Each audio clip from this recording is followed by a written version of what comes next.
How's it going, guys? This is the Core 3 from FightingGamesOnline.info, and it would seem Lady Luck has shined her face upon me once again as I'm back much sooner than later with a new first look. A closed beta for the upcoming Arc System Works side games collaboration Granblue Fantasy Versus took place this weekend, and I was given the opportunity to try it out. So you know what we do here on First Look. We go over the game's origins, take a look at its presentation, discuss game mechanics, and give some details on the online experience.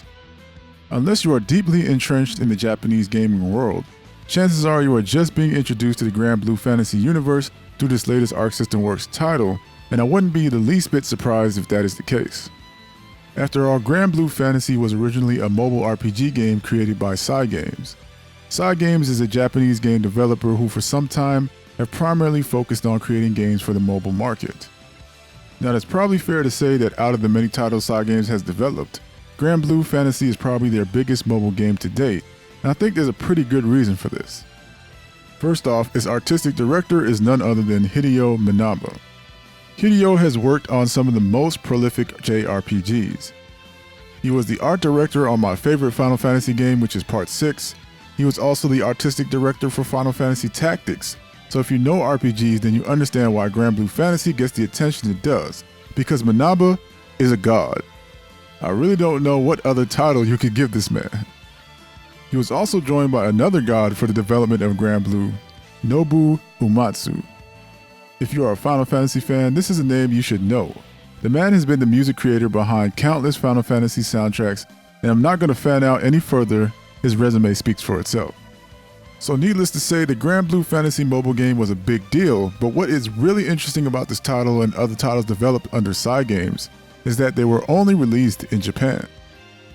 Given the fact this game was released in Japan only despite gaining some buzz in certain social media circles, you could certainly imagine our shock when Cygames announced at a special event that none other than fighting game developer Arc System Works created a genre crossover featuring characters from the universe. Apparently, Arc System Works is now in the business of dropping jaws because they have now managed to surprise us 2 years in a row with left field reveals. If you do not know this, Arc System Works are the minds behind Dragon Ball FighterZ, which released early last year, and they are the original creators of Guilty Gear. Now, as I understand it, Arc System Works has officially completed their work with this title and has essentially passed it to Cygames, who's handling the game's release. No surprise there, as I believe they've had the same arrangement with Bandai Namco when it came to Dragon Ball FighterZ. Since they announced this title, information and news has been pretty sparse with a few character reveal trailers, but no real announcements, and then out of the blue they surprised us with the incoming beta. So let's jump into this beta. Now, it really didn't offer much in terms of what you'll be getting at launch. Testing online play was the intention of this beta, and as such, only one mode was available, though I did hear that they briefly offered a ranked matchmaking mode. The beta had 5 characters to choose from. 2 confirmed cast members were left out of the beta, one of which was revealed after the initial announcement. So let's talk about the look of this game. If you are a fan of Arc System Works, then you pretty much know what you're getting, which is amazing. They have gone with their signature 3D cel shading art style, and as usual, it gives off that traditional 2D art feel while giving you the cinematic camera angles that a 3D environment provides. The Granblue characters certainly feel like they've been ripped directly from the original concept art, especially the game's main protagonist. At this point, there's really not much more to say. Arc System Works have pretty much perfected their art style to the point that any game they choose to use is gonna look gorgeous regardless, so let's just move on to gameplay. It would seem Cygames wanted to take a different approach with Granblue Versus, and Arc System Works obliged. Traditionally, Arc System Works has been a fighting game developer that pushes the envelope with heavy movement and a plethora of game mechanics, but much of their methods have been toned down for this title greatly. The combat in Versus is ground-based, which aligns more with the Street Fighter style of gameplay, and it honestly feels great. The combo system is still chain-based like other titles. They also added an auto combo mechanic, though I believe this is only tied to the light attack button. Just like many fighting game developers in this current generation, Cygame wants to attract more players, and so they have given us a choice of simple input commands for specials or the traditional motion-based style that veterans are used to. For the most part, character commands are somewhat universal, and like other fighting games that have used the same model, you'll find that it varies slightly for each character. There are 4 attack buttons in all, with one being dedicated to a unique action. The heavy attack doubles as an EX special activation, and this activation in particular seems to be a nod to the original Granblue Fantasy RPG. Unlike most EX specials which are tied to meter, Granblue Fantasy Versus uses a cooldown method which is tied to the special bar located below the player's life gauge. Now I did notice when you activate a super move the entire gauge goes into cooldown mode, which is not a problem if you land the attack, but if you miss, then you've essentially drained your ultimate resource, so I thought that was a pretty interesting dynamic as it plays into decision making. On the defensive side there are two dodge mechanics. The first one seems to be more of a reactionary dodge, and it's good for avoiding long distance projectiles and heavy attacks, as it does have a moment of vulnerability if you use it.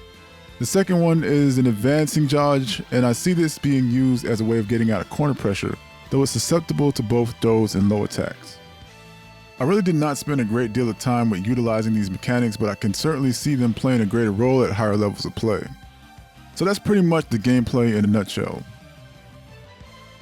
As always, we've saved the best for last. This is an online game after all, so we must talk about the experience. There was just one online mode available throughout the beta, which was no doubt a stress test to see how the game handled with the influx of players. The online mode is basically what we have been getting from Arc System Works thus far. You pick your country, choose your coastal region, and join an open lobby. Just like with past titles, developers have created a nice virtual online lobby, and though this one doesn't seem as complex as the ones that came before it, it still has its own charm nonetheless. In terms of connectivity for a beta, this was an outstanding experience. I can only recall being dropped once from an online lobby, and connecting to other players was pretty hassle-free. I was pretty shocked at how quickly the lobbies filled up, and it felt more like an open beta than a closed one, to be honest. The in-game online experience was pretty consistent. From what I gauged, the netcode is input delay based, which has been customary with Arc System Works. Most of the matches I played seemed to have a steady 2-frame input delay, though I did see a few jumps here and there and felt some possible delays, which I mainly noticed when I was on the defensive, but nothing that really felt alarming. One thing that really surprised me though was the absence of a connection indicator. Initially I thought nothing of it because for the most part matches were running moderately well, but thinking about it now, why would they not provide this, especially if it could potentially lead you to someone who has the kind of connection you want? Maybe this was done purposely for the sake of the beta, but I do hope they add an indicator for the release. So that's pretty much it for the first look. After spending a few days with Granblue Fantasy Versus, I'm convinced that Arc System Works needs to develop more traditional ground-based fighting games because this one felt wonderful. Normally I feel like a fish out of water when I'm playing their titles, especially when there is no practice mode available, but I felt a lot of familiarity with the controls from the start, and I don't think I ever picked up on characters this fast in my life. It's kind of weird. Oftentimes I tend to recommend Street Fighter in general for newcomers, but I think we have a new contender with this title as it's very easy to pick up for anyone beginning or wanting to get back into fighting games. Competitively, it's hard to put a finger on where this one will end up. I know Cygames is in fact active when it comes to esports. They do have a team which just happens to have the most legendary player known within the fighting game community. So yeah, I think they are certainly going that direction. I just don't know how that looks in this current space.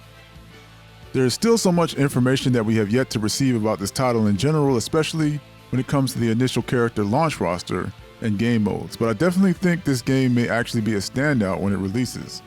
Given its connection to such a popular IP and the fact that this was developed by Arc System Works, I certainly won't be surprised if the game garners a huge following. I'm hoping this ball continues to roll as there may just be new first looks on the horizon. 2019 may not be a breakout year for fighting games, but it seems like we're hearing about a new fighting game every day. So make sure and stay tuned for more incoming news.